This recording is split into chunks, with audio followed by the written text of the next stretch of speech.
Hello all, chicken gravy எப்படி பண்ணுறதுன்னு பார்க்கலாமா? 1 கிலோ சிக்கனில் 1 ஸ்பூன் மிளகாப் பொடி, 2 ஸ்பூன் மல்லி சீரகப் பொடி, 1 ஸ்பூன் காஷ்மீரி சில்லி, 1 ஸ்பூன் உப்பு, 1 ஸ்பூன் தயிர் எல்லாத்தையும் நல்லா மிக்ஸ் பண்ணி ரெடி பண்ணி வச்சுருங்க. நெக்ஸ்ட்டு ஒரு பேனில் 2 ஸ்பூன் மல்லி, 1 ஸ்பூன் சீரகம், அரை ஸ்பூன் மிளகு, ஒரு சின்ன துண்டு பட்டை, 2 கிராம்பு, 7-8 முந்திரி எல்லாத்தையும் போட்டு நல்லா கோல்டன் ஃப்ரை ஆகிற வரைக்கும் மிக்ஸ் பண்ணிடுங்க. அதை அப்படியே ஒரு பவுடர் பண்ணிடுங்க. வேறு ஒரு பேனில் 3 ஸ்பூன் நல்லெண்ணெய், கொஞ்சம் சோம்பு, கொஞ்சம் சின்ன வெங்காயம், கருவேப்பிலை போட்டு நல்லா மிக்ஸ் பண்ணிடுங்க. வெங்காயம் கோல்டன் ப்ரௌன் ஆனதும் இஞ்சி பூண்டு பேஸ்ட் 2 ஸ்பூன் போட்டு மிக்ஸ் பண்ணிடுங்க.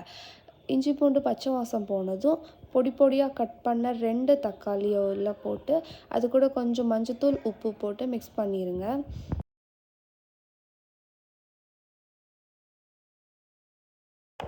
தக்காளி மசிஞ்சதும் நம்ம ரெடி பண்ணி வச்ச சிக்கனை ஆட் பண்ணி குக் பண்ணுங்கள்.